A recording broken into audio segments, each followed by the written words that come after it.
Hello and welcome. This is Samson Folk talking to you, and you are listening to the Raptors-76ers preview with the enemy. Okay.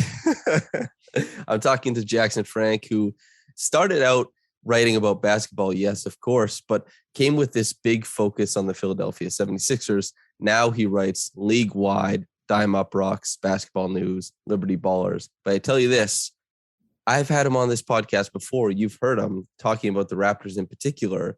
And now with that in the background, we get to see what he thinks of this team after being so complimentary as they go to face the Philadelphia 76ers, who he covers. So Jackson, how in the hell are you?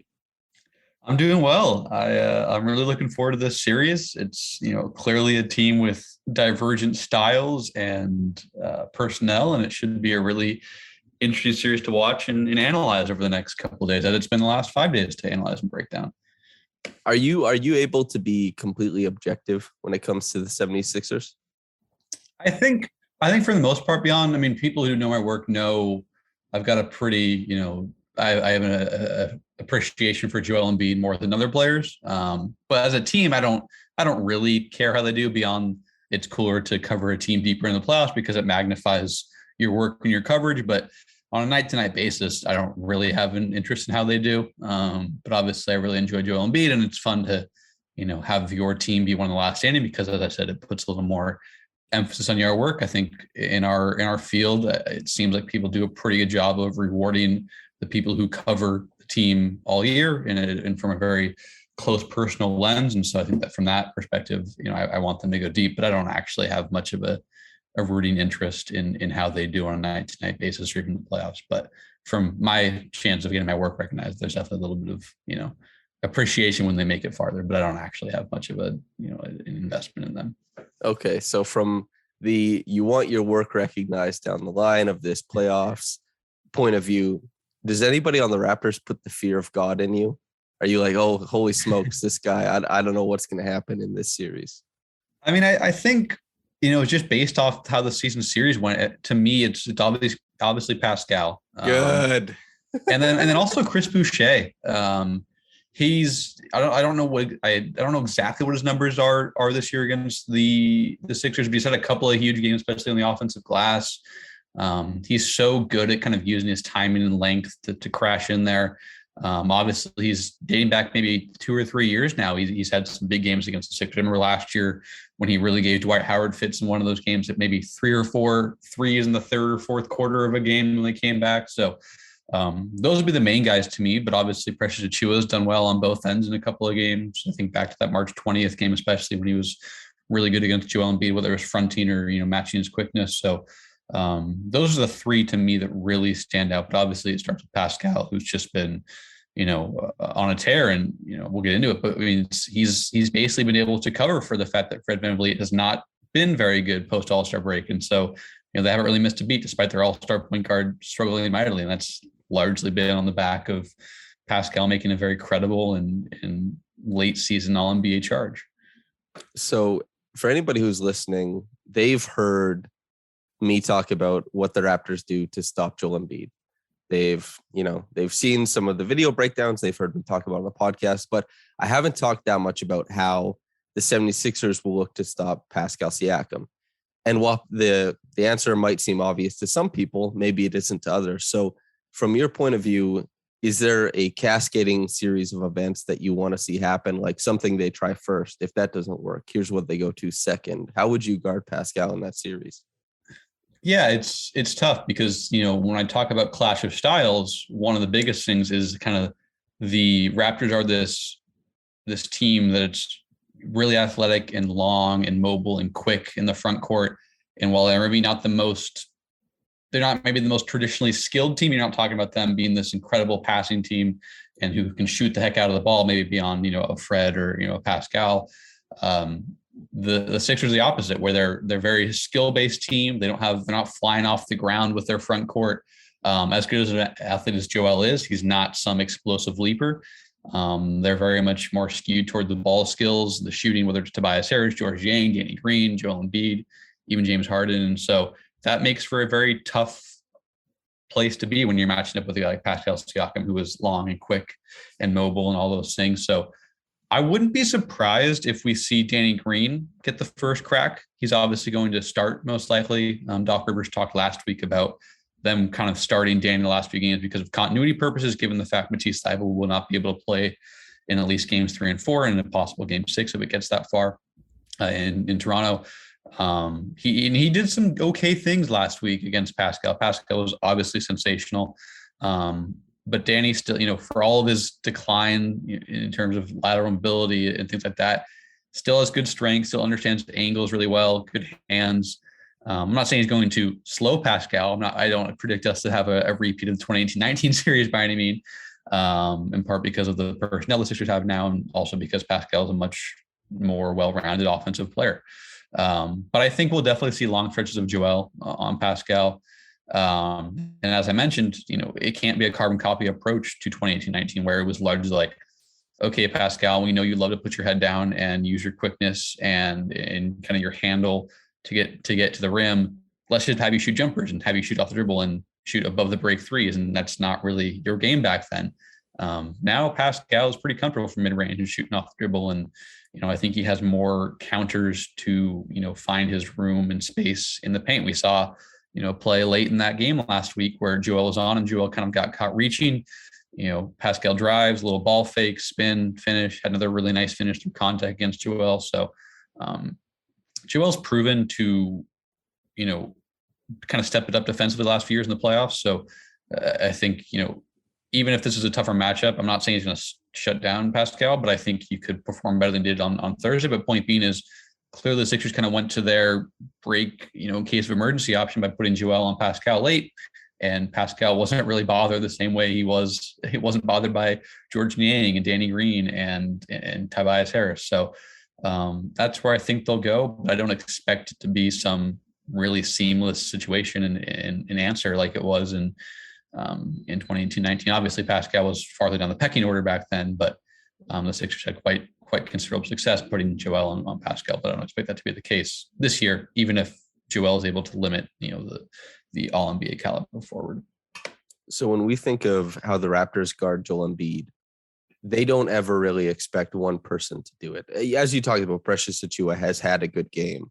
Precious Achiuwa has won some possessions in single coverage, but that's more so about how the Raptors are kind of gapping behind him and loading up. And that's my question for you now is, if you're the 76ers, are you less worried about who the primary on Pascal is and more so worried about scheme behind him? Because Pascal, his quotes all throughout this year are that basically he doesn't pay much attention to his primary defender. And that's kind of evident by the way he handles primary defenders at this point in time too.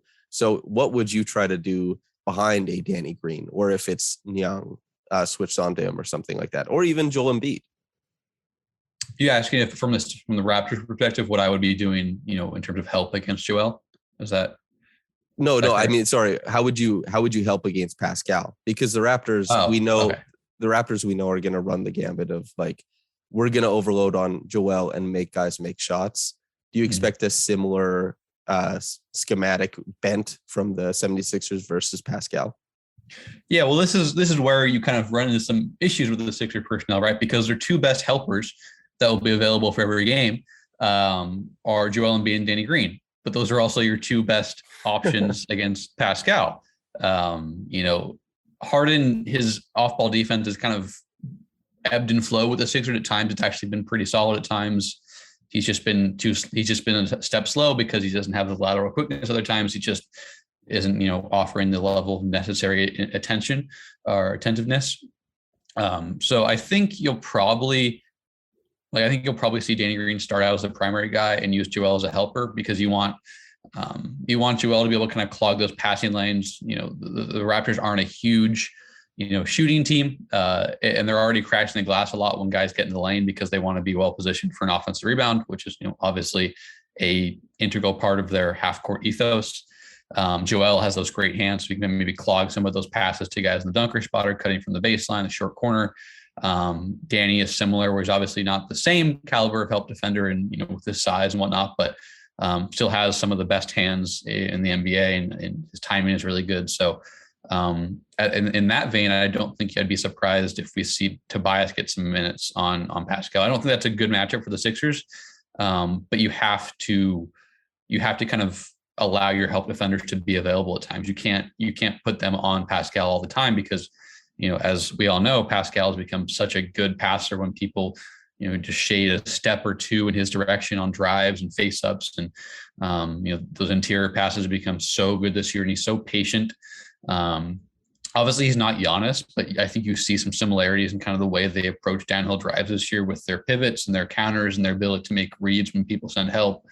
And that's an issue for the Sixers. Obviously the Sixers can't guard Giannis, and they haven't been able to prove to guard Pascal this year in the 3 games that he's been available. So I would, I don't know exactly who the Raptors are going to start, just because they've had some injuries and whatnot, but I would, whoever the Sixers deem the least threatening offensive player in that starting 5 or on a given lineup, whenever Pascal's out there, I would put Joel on him or Danny on him if Joel is taking the primary assignment of Pascal at that time, and just really kind of be quick and help. And obviously with Danny, quickness is not a strong suit of his these days. So it puts him in a bind, but that's what I'd be looking to do. Just kind of, just not, you want to funnel the ball out of Pascal's hands. Even if he makes a great read, you maybe feel okay with Precious around the rim, given his struggles as an interior, his struggles kind of with touch around the basket. You as good as Chris Boucher has been this year, you maybe want to put the ball in his hands more. So that's where I'd be looking, but you want to make sure that help is coming from a guy who is equipped to actually offer credible help, right? You don't want it to be a James Harden or a George Niang or a Tyrese Maxey, just because they're probably not going to bother Pascal, because Pascal has shrugged off help from ill-suited defenders all year. And so it's really got to be diligent coming from, Danny or a Joel, and maybe even a Paul Reed at times. I think he's going to get minutes again. This is not to say that he is going to slow any of these guys, but he's one of their rangiest and quickest and most athletic guys in the front court. And it looks like with the Raptors not having a traditionally size 5, Paul Reed is going to get some time. So that's where I'd be really calculated, is making sure that help is coming from a guy who can actually bother Pascal, which is hard to do, but I think those are your 3 best options with Joel, Danny, and Paul Reed. Okay, and on the other side of things, Joel Embiid is obviously the biggest factor for the Raptors as far as keying in on defense. We've seen it during the regular season matchups, which I know you've watched, and the Raptors have had really great success to middling success. But even so, in the last game they played, Nick Nurse after the game said, we didn't have to show as much as we thought. So he's hinting at the idea that they have more in the bag to throw at him defensively, and they certainly can get more adventurous. But how have you thought that matchup has gone from a 76ers point of view? Do you think that there are things that are easily correctable, and how do you see it, kind of playing out during this series? Yeah, so I think the way I've tried to look at it, and I hope this to anyone listening or you, it doesn't come off as underselling what the Raptors have done. Like, I think they've done a very good job, especially in the last 2 games when they've had, a lot of guys available. The first 2 were kind of weird. Joel, they played a very undermanned team, early in the year. And then obviously Joel missed the first game, I think, that the Raptors won back in November. But Joel's also missed quite a few shots that, like, you've grown accustomed to making the last couple of years. In that game on March 20th, Precious was great. They did a lot of good things against him. They forced him in some less than optimal shots, but he also had 3 or 4 shots from out that game. Same thing kind of happened down the stretch of that game on April 7th. Of course, when you have to work so hard to get some of the shots Joel does, that's maybe the product is you're not quite as sharp. So that's a testament to the Raptors. But the other thing that I think the Sixers have had some success with is when the Raptors front and Harden's out there. Harden has been pretty good at making those passes over the top, and only place that Joel can get them because he's 7 foot 7'1" with a ridiculous wingspan, and Harden has really good touch. So that's one thing I think you have to be kind of encouraged by if you're a Sixers fan or in the Sixers organization, is that you have a great passer like Harden. Now, like if this was a team, this was last year's team, you put Ben Simmons on this team and you still give him Tyrese Maxey of this year and all that, the Sixers would be in a really tough spot because they wouldn't have a credible half-court passer. Harden is obviously that. He can get the ball to Joel in spots that most people most people can't, and maybe defenses feel is a good situation for them. So that's a bonus for them. I think, something that does work against them, and you had that really cool breakdown in that game that Joel really struggled was the Raptors have inverted those kind of pick and roll coverages on the weak side, or whether it's the tagger taking a different responsibility that puts him in a tough spot, because Harden, for all of his brilliance as a passer, does have some kind of read he doesn't like to make or is not comfortable making. I can never remember if it's right to left or left to right for him as a driver and passer, but one of those is not his strong suit. And so the Raptors have kind of manipulated that a little bit. They've obviously taken advantage of Matisse. It's interesting because the Sixers offense didn't miss a beat in that last game without Matisse, but they also shot 52 or 53% from three, which is not something you'd see across a 4, 5, 6, 7 game series. But the offense looked a lot smoother than it did when they scored 88 points in Philly, and that was a rock fight. So I think the advantage the Sixers will have is that the Raptors are going to switch a lot of that stuff, right? They're going to switch a lot of ball screens because Harden has struggled against switches this year, struggled against the Raptors switches, but that means the Sixers just have to get the ball to Joel, and they'll be able to kind of tilt the defense. And they have, in the starting lineup, they're going to have 4 scoring / shooting threats around Joel, whether it's Danny, a Tyrese, a Tobias, a James. That doesn't mean that every time the ball swings to one of those guys' way, it's going to be a great possession. Sometimes Tobias or Danny will hesitate. Sometimes James will hesitate. Sometimes the length of Toronto will just be too much for Tyrese to get off a clean shot, whether it's a 3 or attacking off the catch. But I think if they're going to switch those actions and you can get the ball to Joel, you should generally feel encouraged about how that possession will unfold. Doesn't mean you will feel encouraged, but that'll be the emphasis. Is you can't have a James, a Tobias, a Tyrese dancing too much against the switch. You got to get the ball to Joel when he worked hard for it and just play from there. And I think that's kind of the biggest thing here is can they make that happen consistently? Otherwise, the Raptors are probably going to win. If you have James taking 7 step back threes in a game, that's probably a win for the Raptors. Even if James is hitting a lot of those, and I think he's been up and down this year as a shooter, but you still maybe feel okay with some of those step back threes. And I went through and watched a lot of the shots he's taken this year against the Raptors. They've done some good things, but he's also missed, I want to say, at least 5 or 6 pretty quality looks from three. He's still getting the free throw line a lot. I think his free throw rate's like 50% in the 3 or 4 games against the Raptors. But he's like 4 of 17 from three. So there's some variance there. He's actually shot the ball well at the rim, which is where I think he's like 9 of 13 at the rim this year against the Raptors. But so point being is they've given us some issues, but also there's some variance in play. But there'll be variance in play in a playoff series. That's always the way things go. So the short answer is get the ball to Joel on those switches and kind of just trust what happens from that, because the Raptors are going to send help, and Joel's become one of the best passing big men in the NBA, even if he has a few warts still in that regard. I think you definitely hit on the most important aspect, is that James, the playmaker, is the guy who has the potential to kind of break this series open at this point, because James, the scorer, isn't as valuable as Joel, the scorer, or Tyrese Maxey, the weak side attacking blur and that kind of stuff. It's just trying to mine advantages instead of leaning back on the player that you think you are or the player that you used to be. And I certainly, James Harden, one of my favorite players of all time. I don't mean that in a degrading way or anything like that. It's just he's operating with a different set of burst. He's operating with different bursts currently, and he's not able to access some of the things that he used to be able to. So him working and relying on his ball skills and his reads of the floor, as you said, like those hit ahead passes, he had 4 of them. I think 4 of his 15 assists in the last game of the season were just on those. And it came with the Raptors fronting on the weak side when Joel Embiid was all the way across the court. It came with the Raptors fronting as they were trying to get Embiid in the middle of the post.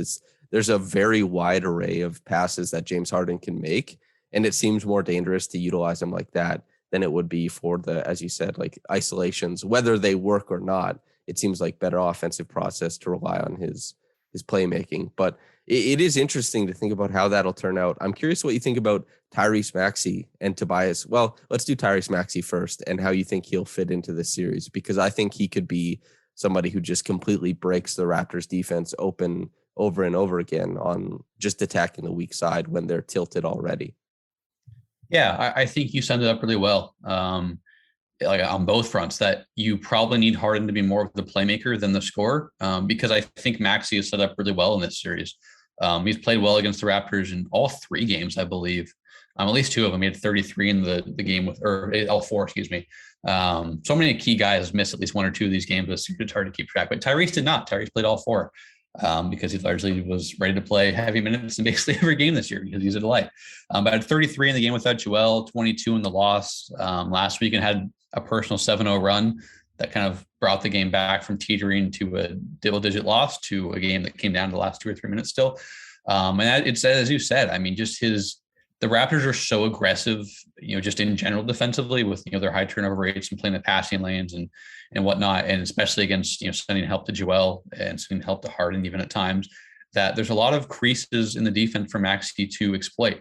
And one of his strengths is knowing how to get to those spots in the defense with his speed.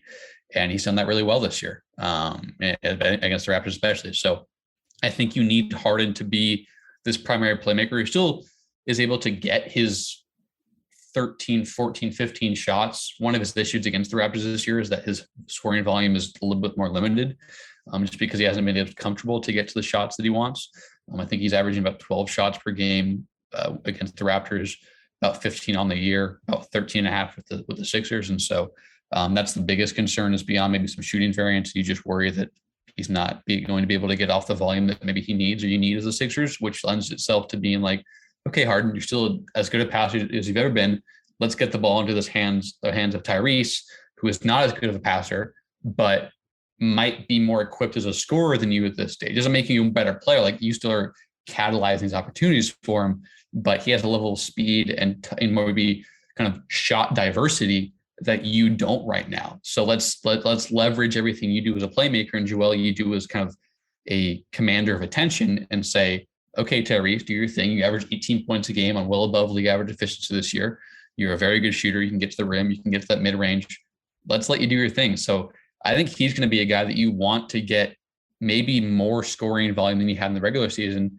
And whether he can handle that is yet to be seen. If, there just remains the fact that even though he played last year in the playoffs, this is his first year in a really, really, really preeminent role.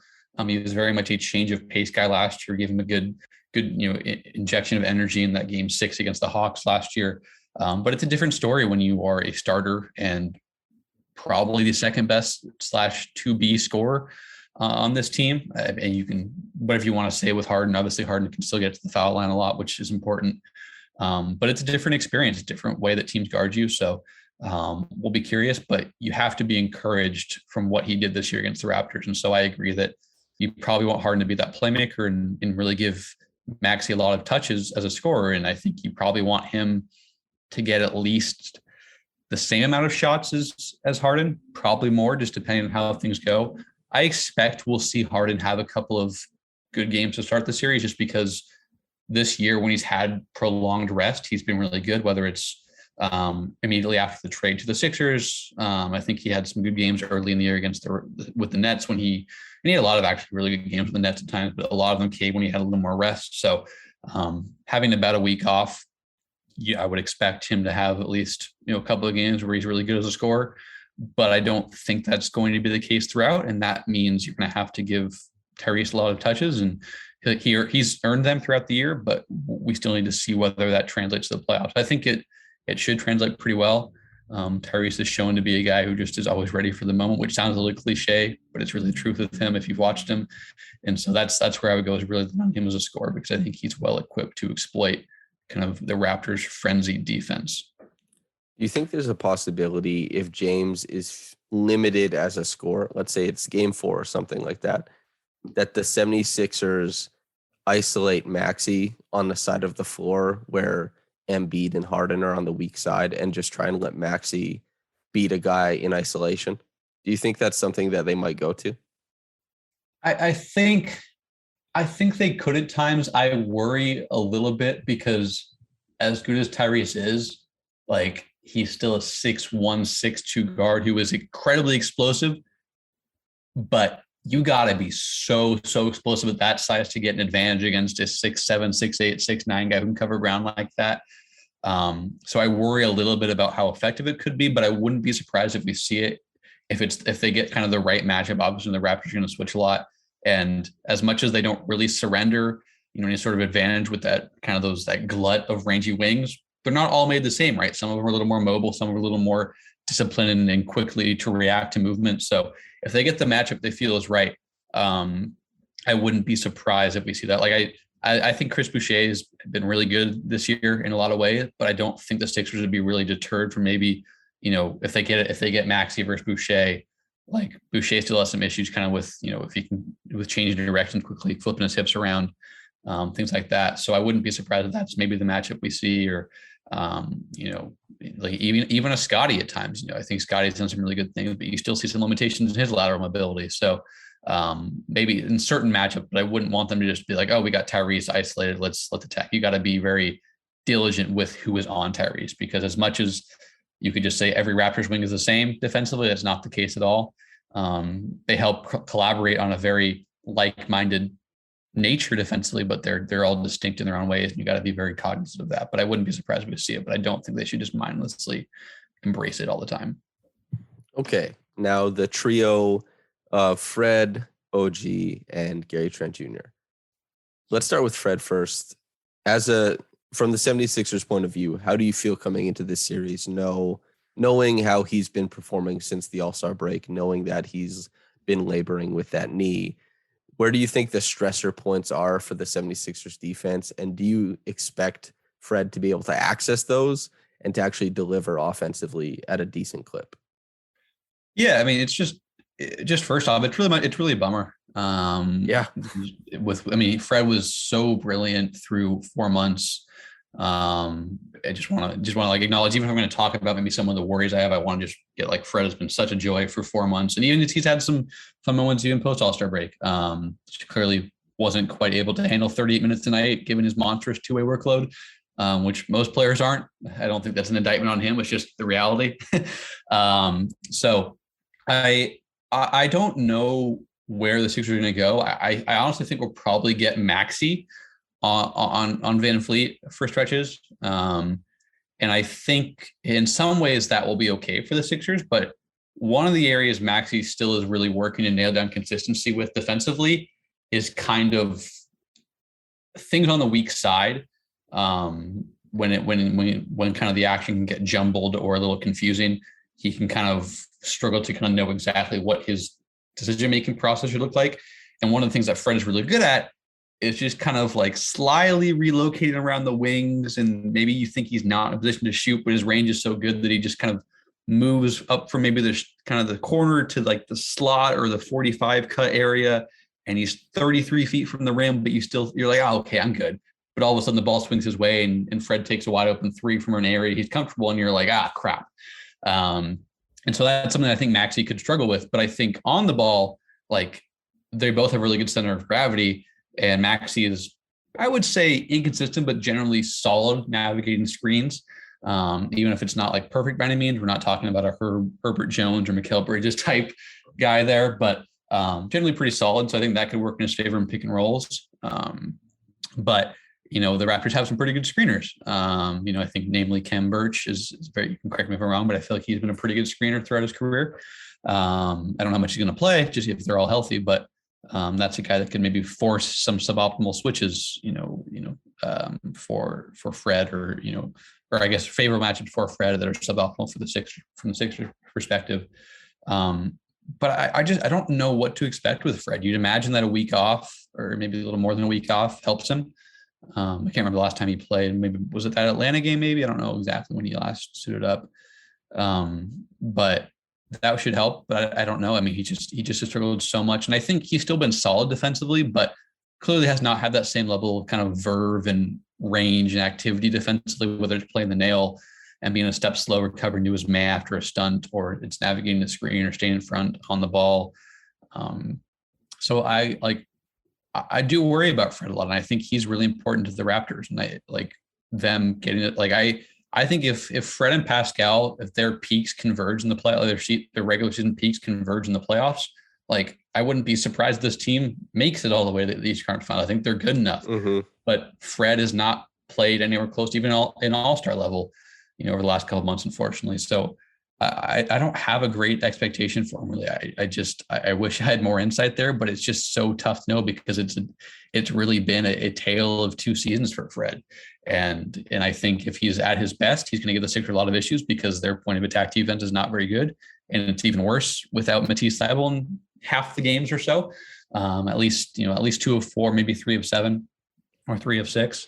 And that puts them in a tough spot. So I think if Fred's good, like I think if he's good to go on his knees or maybe the week off is all he needed, then the Raptors can be in a pretty good position here. But I can't bank on that from the Raptors perspective just because it's been 2 months into we've seen consistently Fred be that guy.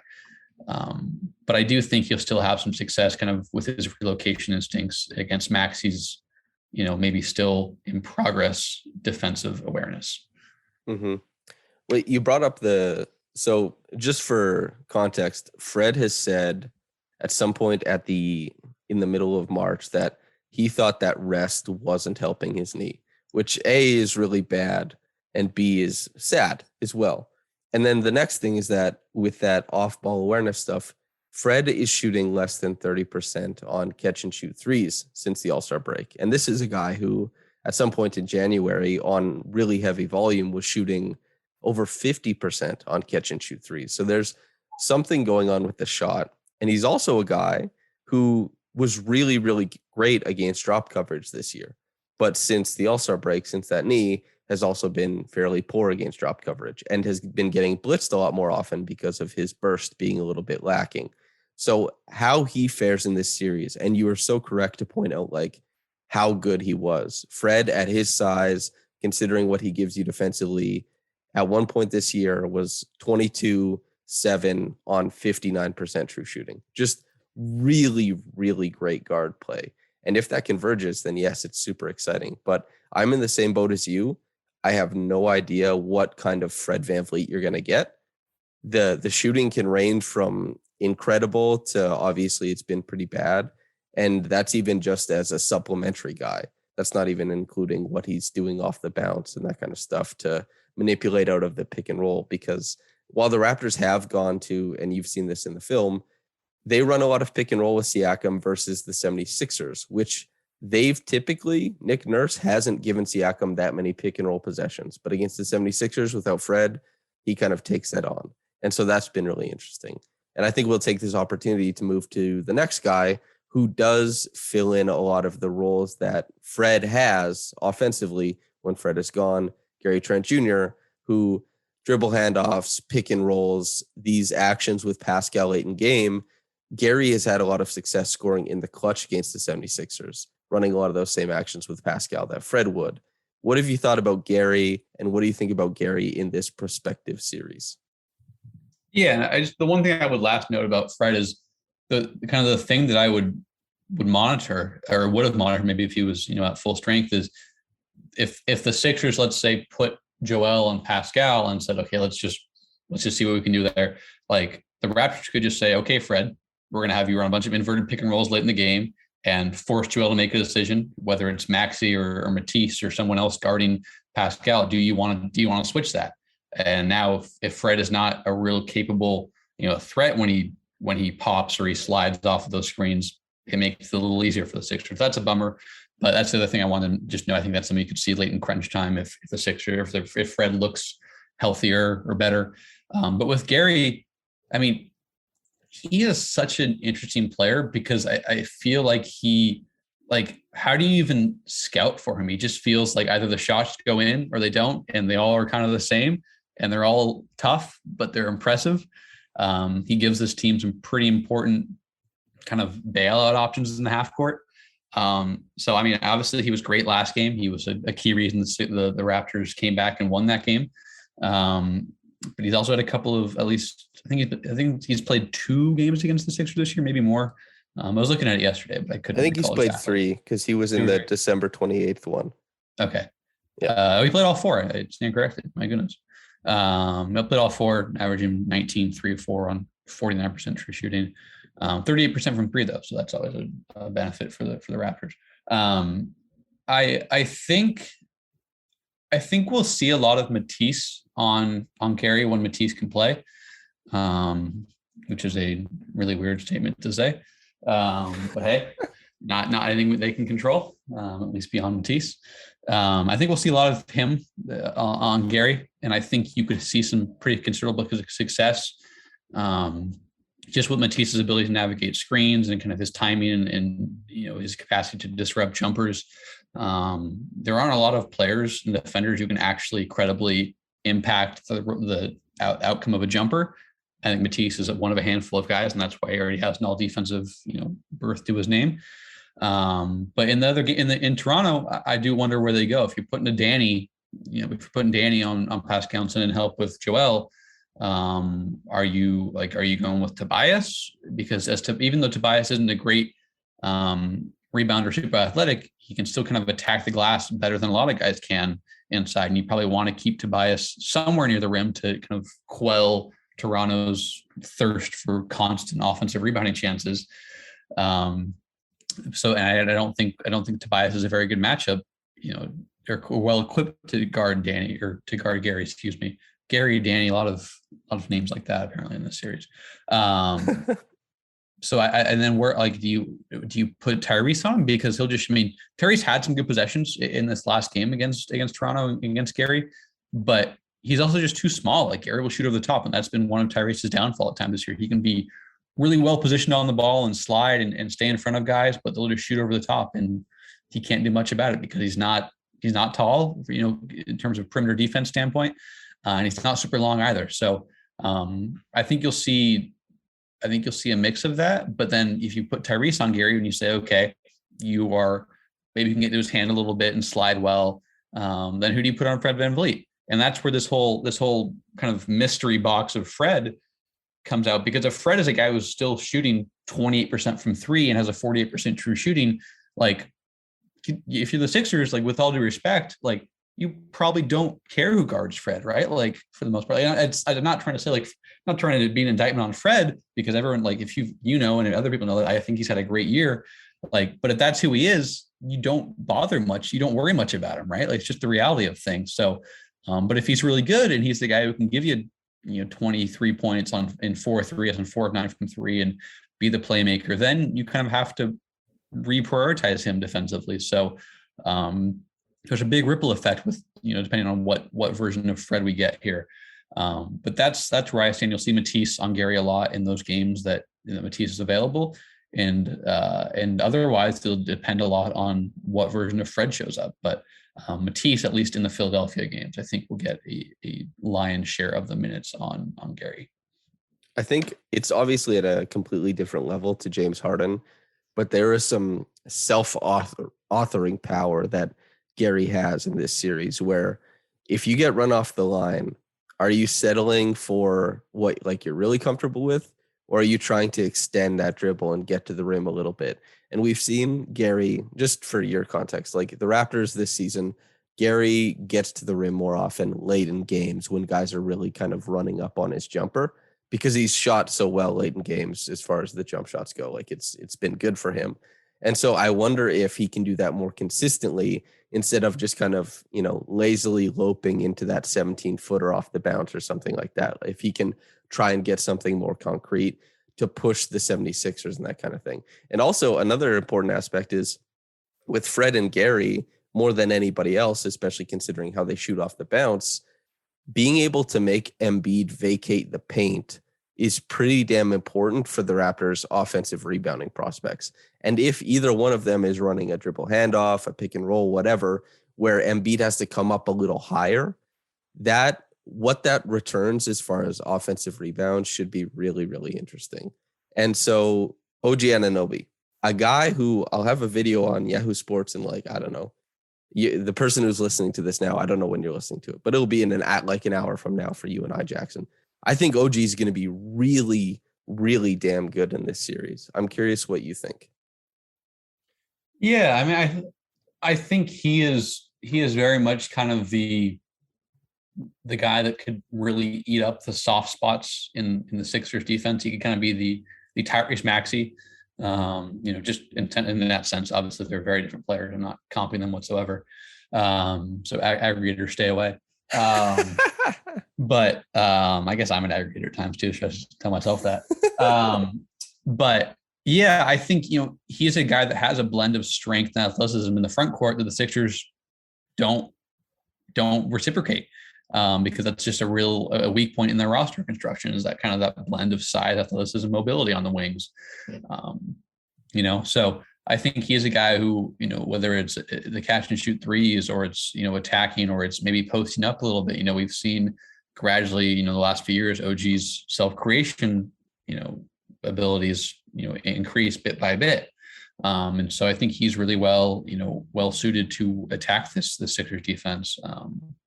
And I think that's definitely an issue. I mean, we're talking about all these matchups, right? These defensive matchups, whether it's Joel on Pascal, Danny on Pascal, Danny on Gary Trent, or a Fred VanVleet, a Tyrese on either of those backcourt guys. And then you look at James Harden, and that puts them in a tough spot.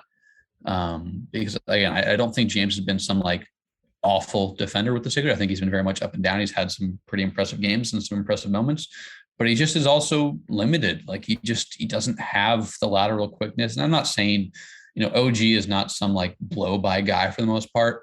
Maybe if he gets in the right situation, attacking off the catch and only needs a couple of dribbles, he can really kind of explode to the rim. But that's a tough proposition. I think you're probably going to see Harden on OG, and your best bet if you're the Sixers is, can Harden use those quick hands to disrupt OG's handle? His handle is light years better than it was when he entered the league, but it's still something that can hold him back at times when he tries to create or, attack off the dribble and things like that. So that's one of James's best longstanding traits defensively is that ability to, use his hands as a stunt recover guy on bigs, play the passing lanes.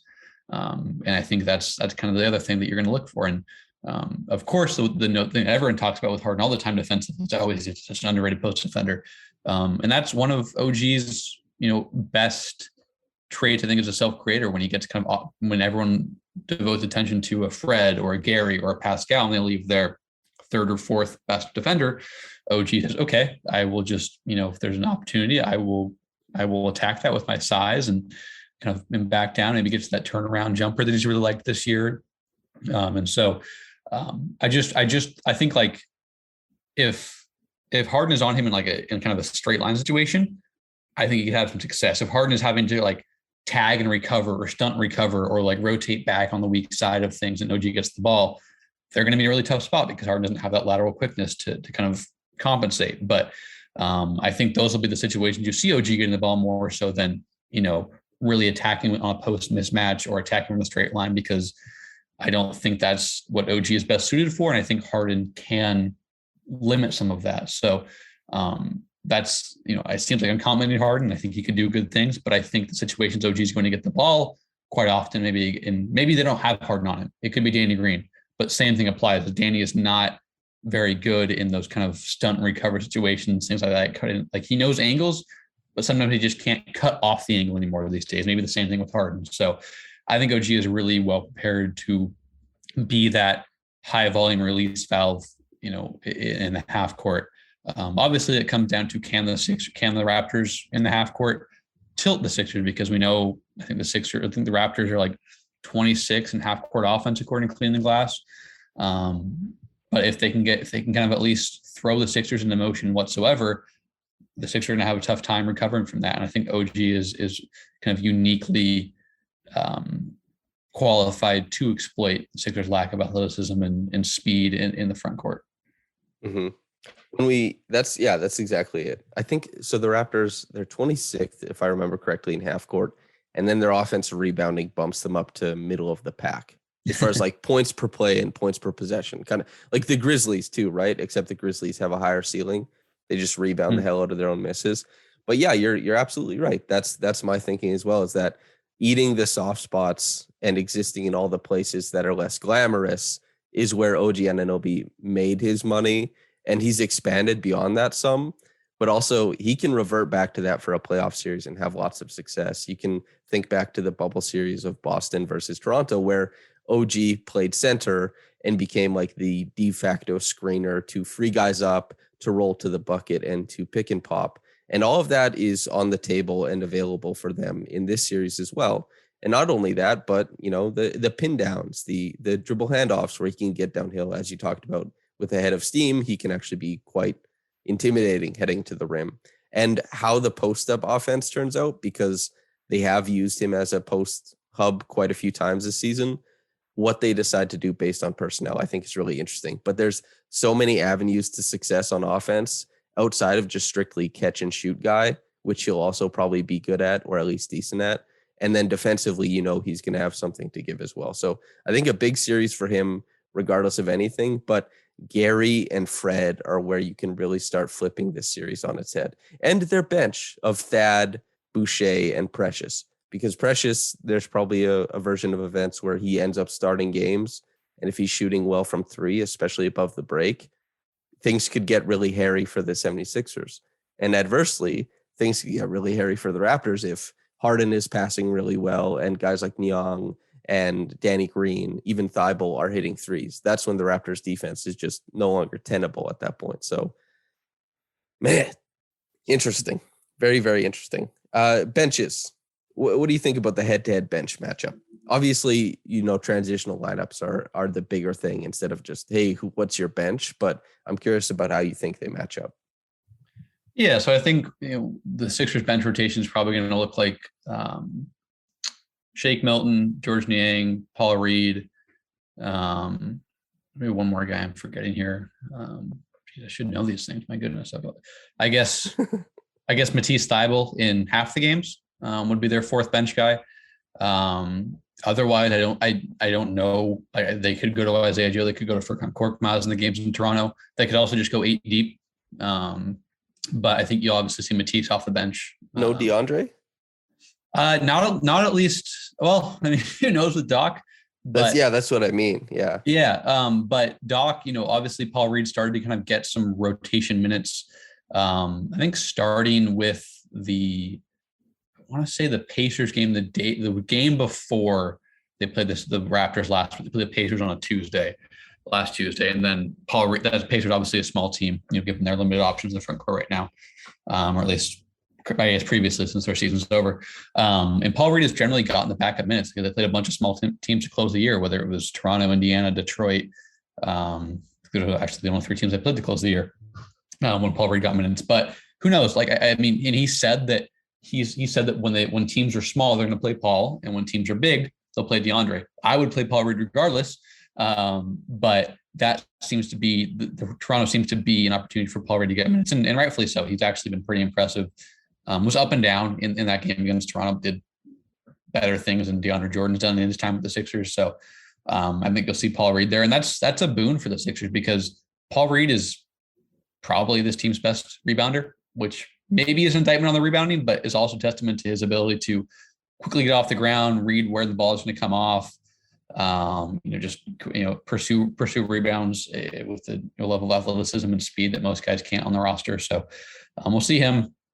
And I think, he does, the way I've always termed it is he commits errors of commission rather than omission. And I think that's probably better. Maybe not great for maybe your reliability or a coach having trust in you as a young guy, but given the fact that DeAndre's issues stem from failing to rotate or box out or attack the glass, or kind of bring a level of focus around the rim as a finisher, you'll take that with Paul Reed. So I think with the bench, Shake Milton is going to be kind of important. He's a guy you think should kind of be fairly well suited to kind of thrive playing alongside a Joel or a Maxey or a Harden, just take catch and shoot threes, attack the second side with a shot fake and get into a little leaner, things like that. But his slow release as a shooter and struggles shooting the ball from three the last couple of years have hurt him. He likes to kind of get into guys' bodies as a creator when he attacks and use his size and his shoulders to create space. But there's not many guys in the Raptors lineup where he can do that because they don't really have many guards and whatnot available. And, one of the ones they do in front of VanVleet is maybe stronger than Shake, despite standing 5 or 6 inches shorter than him. So I think he'll be important. He ended the year really well, at a 30-point game. Obviously, it was against the Skeleton Pistons, so I'm not going to take too much from that, obviously, if anything at all, really. But At the very least, he is coming in, having played one of his best games of the year.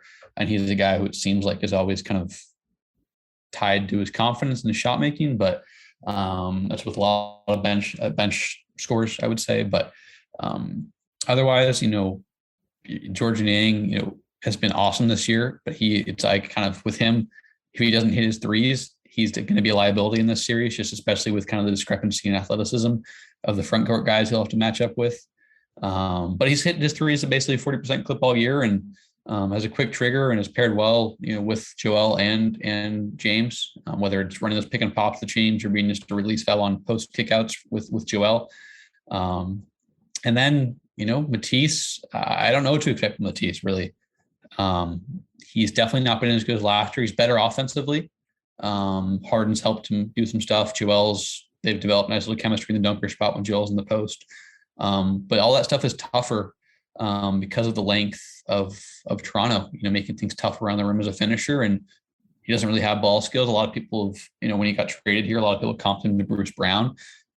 Bruce just has way more ball skills, better floater, better mid-range touch. So I don't know what to expect with Matisse, really. The defense has been a lot less consistent. Maybe that's because he's gone from kind of the change of pace guy alongside Ben Simmons to the clear best perimeter defender this year. But it just felt more consistent. Obviously, the stock numbers are still great, but I don't think he's been the all defensive caliber guy as last year. So, and obviously the Raptors are a team that are as well, can really exploit Matisse's offensive limitations, just, make reads tough on the weak side with their length and their playmaking instincts. So that's kind of a rundown on the Sixers bench. I think, the one other thing I'd admit with Paul Reed is he's been a pretty impressive finisher. As a roller, navigating through tight windows, even when someone tags at the proper time, quick off the ground, kind of slither through tight spaces. So I'm not saying Paul Reed is going to be some incredible player, but I think Raptors fans will be endeared by Paul Reed because he probably reminds them in some ways of everyone they have. Not saying he's the same player, but long, rangy, mobile, plays super hard, can make things happen as a defensive playmaker, attacks the glass really well on both ends, smart cutter. So he's mistake prone, but I've been really impressed in the 4 games he's entered the rotation. I know that 3 of them have been against the, teams geared toward youth development with Indiana and Detroit. They played Indiana twice to close the season. So we'll see, but I think Paul Reed should be a fun, at the very least, a fun experience for everyone. And I think Raptors fans would definitely enjoy him. B-ball Paul from DePaul. And Thibault, I think, is it's interesting because Thibault is both ripe for the picking for the Raptors defensive scheme, but also being a low turnover team, being so high isolation and and so low assist rate as well. The Raptors, working so much in isolation, strictly in pick and roll and through the post, they actually limit a lot of Thibault's defensive benefits as well, just by kind of keeping that, when you're a hawk and that kind of stuff off ball, it's not as effective against the Raptors because they're not as interested in creating that way and ball reversals and stuff like that. They'll do weave action, but you're not going to blow those up that often. Teams usually aren't that laissez-faire with it. But length, tenacity versus ball skills, I think that's kind of the way that this has been teed up. Do you have a prediction at the end of all this? Yeah, so obviously I've thought a lot about it since it was basically finalized midway through Sunday's finale of games last weekend. I lean Sixers and 6, and here are kind of my 2 pressure points as to why. I have to lean or side with Fred, unfortunately being the version of Fred we've seen the last 2 months. I just I get if you want to feel otherwise. I think that's totally fine, but he's struggled so much offensively and been a lesser version defensively. I think that's a huge deal. And as good as I think the Raptors offensive rebounding is, part of me just thinks that maybe that's something that can kind of be schemed a little better against in a playoff series. Obviously, I think the athletic advantages Toronto has will persist, but I think you can be a little more diligent to limit that. And if you limit their second chances, as we've noted, the half-court offense is fairly stale, even more so if Fred is not the guy that he was pre-All-Star break. Those things could obviously prove incorrect, and it probably comes off as a Sixers homer, but I think the Sixers defense as well, you've seen really really impressive flashes this year throughout the season. They still finished, I think they tied for 10th with the Raptors in defensive rating according to Clean Glass. And I've just seen quite a few games this year where they've been really good. They've been disciplined, and I've seen a lot of games where they've been buried by defensive communication breakdowns. And so that can certainly be the case. All the things that I said could be on the flip side. Fred could be the all-star again. The offensive rebounding could continue to be an absolute thorn in the Sixers side, and the defense communication could continue to be shoddy at best. And the Raptors could win in 5 or 6 or 7 or 4, or whatever. I also think Matisse, as we noted, like him not playing, honestly, is probably kind of a benefit for the Sixers. If they I think at least in the starting lineup it is.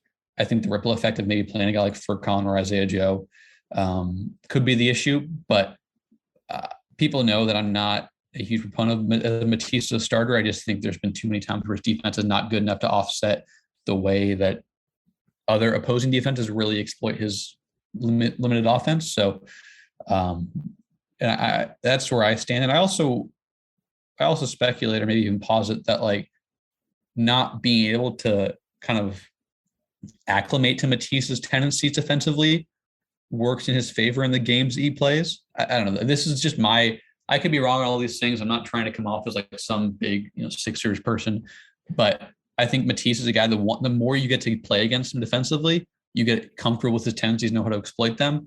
And I think if he's only playing half the games, that makes it tougher. And you could see a game where he has 3 or 4 steals / blocks and ignites the transition, and the Sixers get 6 or 7 points just from him alone. But I could also be wrong. Again, all these things these are all very much kind of pressure points or like inflection points maybe that could flip the other way in the Raptors' favor, and I could be incorrect. And so I wouldn't be surprised in any outcome of the series, but I just lean Sixers in 6 for the 3 or 4 reasons that I've named. With I think the defensive consistency will be a little better. The offensive rebounding won't be as big an advantage. I worry about Fred, and I think Matisse's absence could sometimes work in the Sixers' favor, even if the ripple effect of who has to play in his place in Toronto is not something that they should embrace or relish, I guess. That was when I went on the Chucking Darts podcast to do a Raptors-Sixers preview. I answered Raptors in 7, and he said, on the away floor, really? And I said, yes, because they'll be able to play Thibault, and that makes them worse. And so you and I are kind of sitting in, obviously not the same boat, but there's my thoughts are similar with Thibault as yours. But yeah, as you say, there's a huge variance in this series. So I think you and I, we agree on a lot of things. I don't even know where we disagree. It's on the margins in a bunch of places, obviously, but Raptors in 7 and Sixers in 6 doesn't even seem like they're that far apart, just because of how many things are up in the air with this series. But it'll be interesting to see at the end of it all what it comes down to, and if we get to do what's the term when something dies and you look over it? What's the postmortem? Is that the right? Yeah. Postmortem. If we get to do a postmortem on this series together or something like that, to see where maybe we were right or wrong. But Sixers in 6 for you, Raptors in 7 for me. I guess I've been told that's a coward's selection. Never pick a team in 7, but I think they win in 7. I'm so sorry. Jackson, before we get out of here, your stuff, if there were Raptors fans or Sixers fans who are listening to this, where should they be keeping up with you to get all of your insights during this time?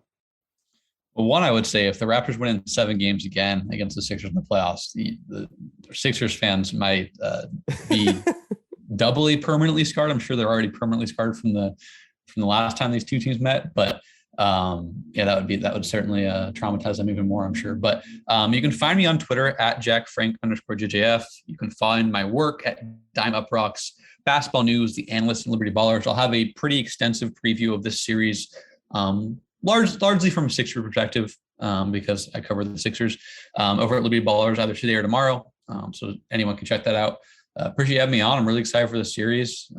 I do feel that all the factors we hit on will prove most instrumental, but my read on how those factors play out will either be correct because my prediction, proves shrewd, or be incorrect because the inflection point went the other way. So I definitely think we're generally lockstep, but where exactly we finish on those conclusions is a little different. But appreciate having me on, and always enjoy talking Raptors and Sixers and basketball in general with you.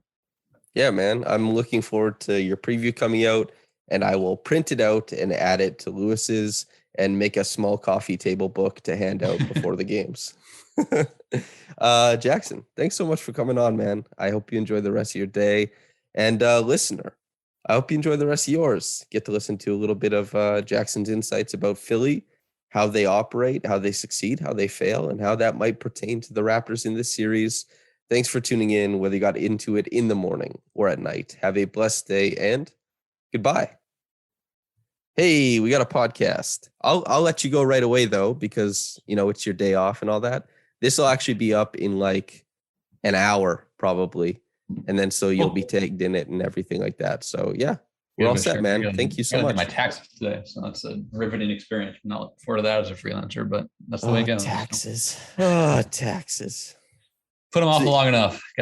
Every other day moving forward can be busy between now and Monday, so I'm figuring to do it today. But appreciate having me on. Share it, of course. Be well, my friend. All right, take care, brother. I'll see you.